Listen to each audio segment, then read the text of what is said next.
मानस श्रृंखला में आज का विषय शरीर इंद्रधनुष है।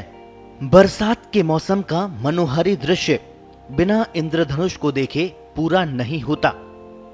ऐसा क्या आकर्षण है इसमें? क्या रंगों का क्षणिक दर्शन अन्यत्र इससे अच्छा नहीं मिलता? यदि आकाश मार्ग से यात्रा करें तो अनेक बार आपको आकाश में भी इंद्रधनुष दिखाई पड़ता है, किंतु आधा नहीं, पूरा गोल, केंद्र में भी सतरंगी आभा वलय लिए हुए। इसका कारण यह है कि सूर्य जगत का पिता है, इस पार्थिव सृष्टि का जनक है।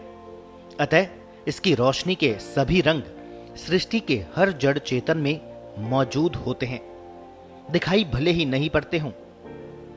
भारतीय शास्त्रों का विवेचन हमें भारत में भले ही विस्तार से नहीं मिलता हो, विश्व भर में भारतीय सिद्धांतों पर शोध हुआ है और हो रहा है। ये तथ्य सामने आया कि मानव शरीर भी सूर्य की रोशनी के सभी रंग समाहित किए हुए है। रंगों का क्रम भी वही है जो इंद्रधनुष में होता है। आज रंग विज्ञान पर विपुल साहित्य भी उपलब्ध है। महत्वपूर्ण बात यह है कि जो बातें हमारे लिए गुत्थी बनी रही, वे सब आज स्पष्ट होकर सामने आ गई। उदाहरण के लिए हमारे शरीर में कुंडलिनी और षट चक्रों की व्यवस्था, हमारे आभा मंडल में रंगों की व्यवस्था का सिद्धांत तथा किस प्रकार रंगों से स्थूल पैदा होता है इत्यादि। रंगों के आधार पर शरीर की षट चक्र व्यवस्था को देखना आवश्यक है। चक्र शरीर में ऊर्जा के मुख्य केंद्रों के रूप में कार्य करते हैं। इनमें हर चक्र का उसी प्रकार एक निश्चित स्थान होता है, जैसे हृदय, यकृत, प्लीहा आदि का। इन चक्रों के घूमने की भी एक निश्चित दिशा होती है। रंगों के अनुरूप ही ध्वनि तरंगे इनके क्षेत्र विशेष में कार्य करती है। इसी के अनुरूप हमारी वर्णमाला के अक्षर इन चक्रों के साथ जुड़े हुए हैं। इसी सिद्धांत पर मंत्रों का जप करके इन तरंगों को प्रभावित किया जाता है। ये चक्र ऊर्जा की चक्की की तरह कार्य करते हैं। आभा मंडल से ऊर्जा ग्रहण करना और शरीर के विभिन्न अंगों में वितरण करना इनका कार्य है। सभी चक्र यूं तो स्वतंत्र रूप से कार्य करते हैं, किंतु अनेक स्तरों पर एक दूसरे से जुड़े हुए भी होते हैं। इनमें से सम संख्या वाले चक्र नकारात्मक एवं विषम संख्या वाले चक्र सकारात्मक ऊर्जा प्रदान होते हैं। सकारात्मक चक्र ऊर्जा देते हैं और नकारात्मक चक्र ऊर्जा लेते हैं।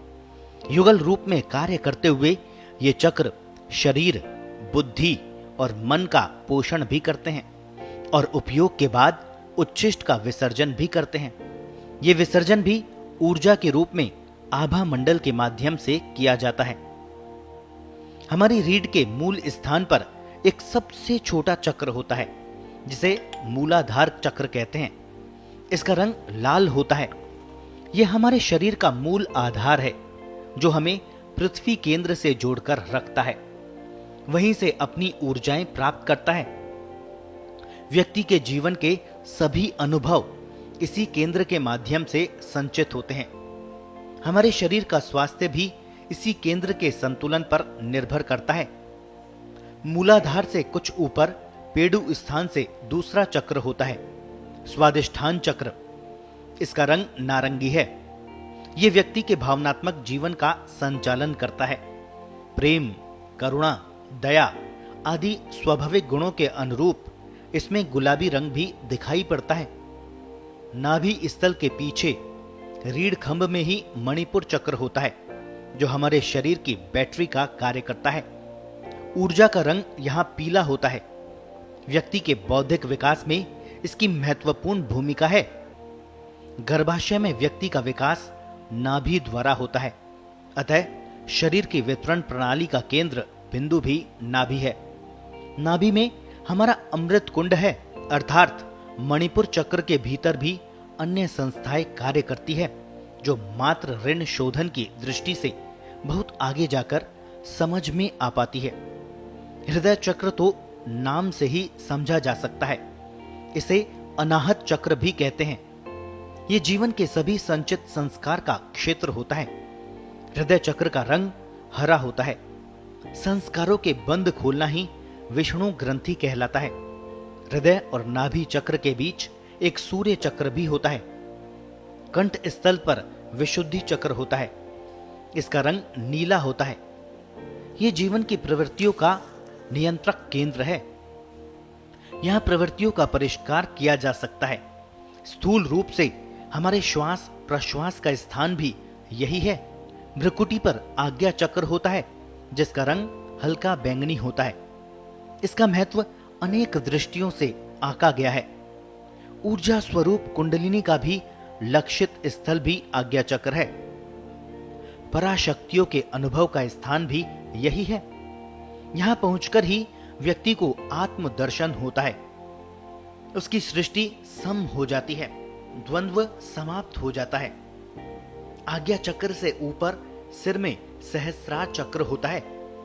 इसमें मिश्रित रंग होते हैं, जिसको अनेक प्रकार की ऊर्जाओं और अनुभवों का क्षेत्र माना जाता है। इंद्रधनुष के दिखाई देने योग्य तरंगे यहां समाप्त हो जाती है।